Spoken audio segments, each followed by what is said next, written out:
गुनाहों पे हूँ शर्मिंदा, इलाही दरगुजर कर दे।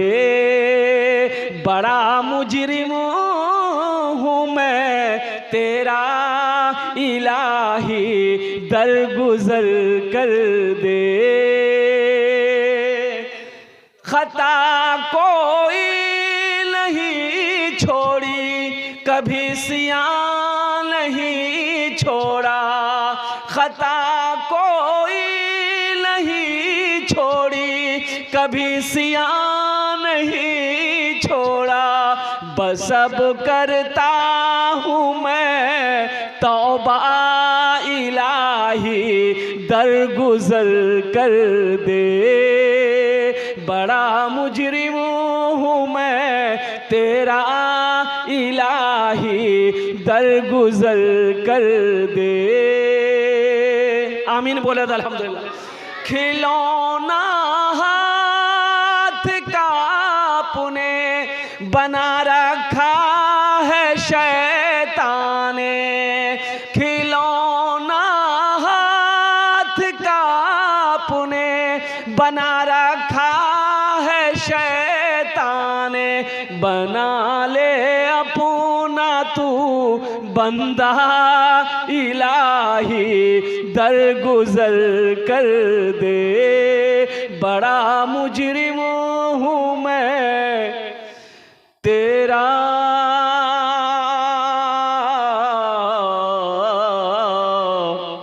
इलाही दर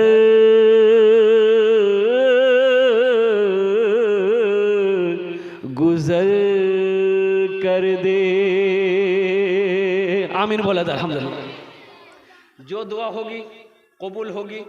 कबूलियत की घड़ी है, रात 2 बज गए, तहज्जुद का वक्त है।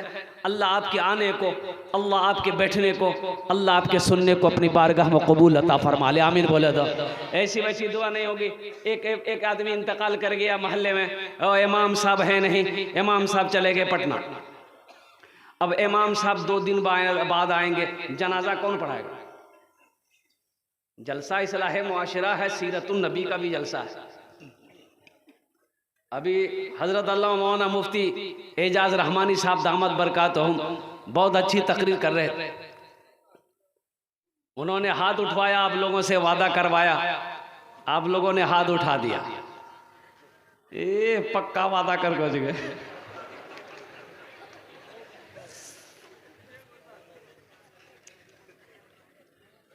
हमको पता ना है, रोज जलसा करते हैं ना। इमाम साहब नहीं है, इमाम साहब 2 दिन बाद आएंगे, जनाजा कौन पढ़ाएगा? आज तो आलम यह है, हमारी मस्जिदों के इमाम की तनख्वाह कितनी है? 6000, 1800, 7000, 8000। अच्छा एक बात ये बताइए, अपने ऊपर लीजिए, 8000 में आपका घर चल जाएगा? अरे बोलो ना हो, 8000 में चलता होगा? सोचिए, तो इमाम साहब कैसे चलाएगा? फिर तो ऐसे ही इमाम मिलेगा, ऐसे ही इमाम मिलेगा। एक इमाम साहब नमाज पढ़ाए, तो एक आलिम साहब उसके पीछे थे, तो सजदा सौ किया लास्ट में। तो इमाम साहब, आलिम साहब ने पूछा, इमाम साहब सजदा सौ किए, कुछ तो जाहिरी दिखाई नहीं दिया, क्या वजह? बोला नहीं, थोड़ी सी निकल गई थी। बोला कहाँ निकल गई? बोला नहीं, थोड़ा सा निकला था, बेसी नहीं निकला था। अरे कहाँ निकला था, बताओगे कि नहीं बताओगे? बोला इसलिए हम सजदा सहू किए, थोड़ी सी निकली थी। बोला कहाँ निकली? बोला हवा निकल गई थी थोड़ी सी। तो आलिम साहब ने कहा कि अल्लाह का बंदा, हवा निकलने से वजू टूट जाता, नमाज फासिद हो गई, फिर दोबारा नमाज पढ़ना। अच्छा ये देखो, पहले ही एक हुक्का छिले। अल्हम्दुलिल्लाह, अच्छा बहुत अच्छा। हाँ संजीदा हो जाए। इमाम साहब है नहीं, इमाम साहब पटना चले गए, जनाजे की नमाज कौन पढ़ाए? नज़र दौड़ाया मोहल्ले में, नमाज जनाजा पढ़ाने वाला कोई नहीं। ये अफसोस का मकाम है कि नहीं? मुसलमान हो, मैं तो ये कहता हूँ, पैगाम देता हूँ हर मुसलमान को कि अपने बेटे को इस लायक बनाओ कि जब आप मर जाओ तो जनाजे की नमाज आपका बेटा आपकी पढ़ाए। मौलवी साहब का इंतजार क्यों करेंगे आप? मुफ्ती साहब का इंतजार क्यों करेंगे? आपका इंतकाल हुआ है, आपका बेटा उस लायक है, आपका पोता उस लायक है, आपका भतीजा उस लायक है, आपका भाई उस लायक है, आपका जनाजे की नमाज वो खुद पढ़ाए। लेकिन अफसोस का मकाम है कि हम लोग बहुत पीछे जलसा इस्लाह है मुआशरा का जलसा है, हम लोग बहुत पीछे हैं।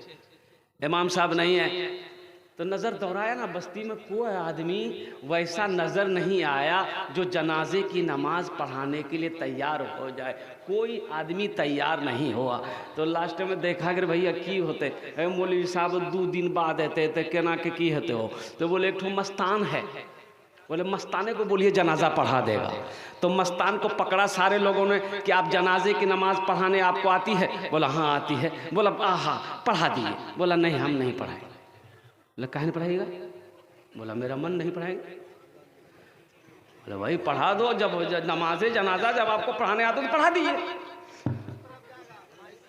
हाँ ठीक है, अब भाई पढ़ा दो, जनाजे की नमाज पढ़ानी आती तो पढ़ा दो। मस्तान बोला कि नहीं हम जनाजे की नमाज नहीं पढ़ाएंगे। मुखिया जी से बोला कि मुखिया जी तू ही बोला। तो मुखिया जी बोले कि भाई जनाजा पढ़ा दो। मस्तान बोला कि नहीं। मुखिया बोले चाहे सरपंच बोलो हम जनाजे की नमाज नहीं पढ़ाएंगे।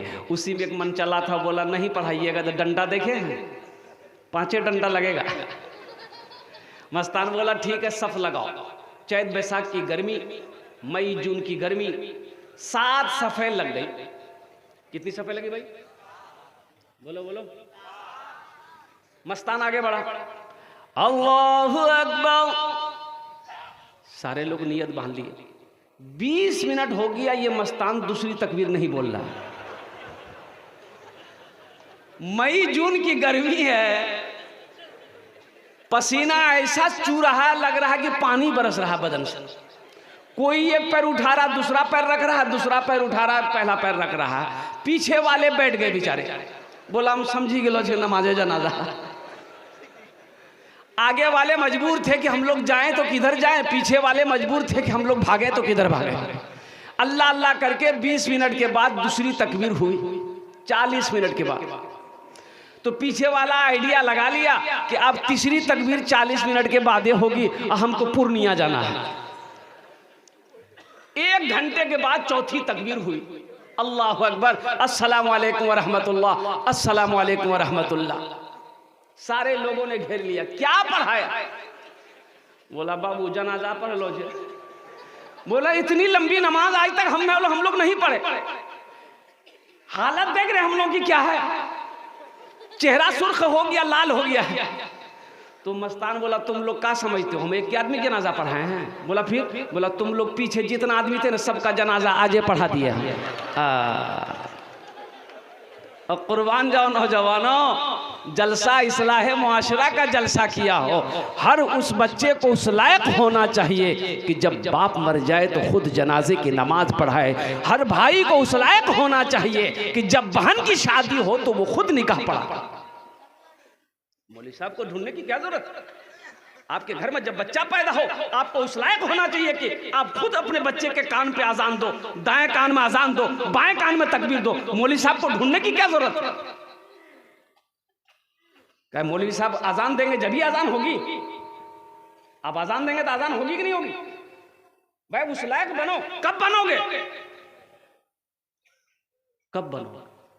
गौर करने का मकाम है कि हर भाई को उस लायक होना चाहिए, हर बाप को उस लायक होना चाहिए कि जब मेरी बेटी की शादी हो हम खुद निकाह पढ़ाएं अपनी बेटी का। हर भाई को उस लायक होना चाहिए कि जब मेरी बहन की शादी हो तो मैं खुद निकाह पढ़ाऊं। हर बाप को ऐसा होना, बेटा को होना चाहिए कि जब बाप मेरा इंतकाल हो, जब मेरी माँ इंतकाल हो तो हम खुद आगे बढ़कर माँ बाप की जनाजे की नमाज पढ़ा सकें। इसके लिए आपको पढ़ना पड़ेगा, इसके लिए तालीम हासिल करनी पड़ेगी। किताब कलम को हाथ में पकड़ना होगा, एक हाथ में कलम एक हाथ में किताब पकड़नी होगी, पढ़ना होगा, तालीम हासिल करना होगा, तब जाके ये मकाम हासिल करना है। बहुत सारे नौजवान ऐसे इसमें हैं, मैं कहता हूँ कि 95%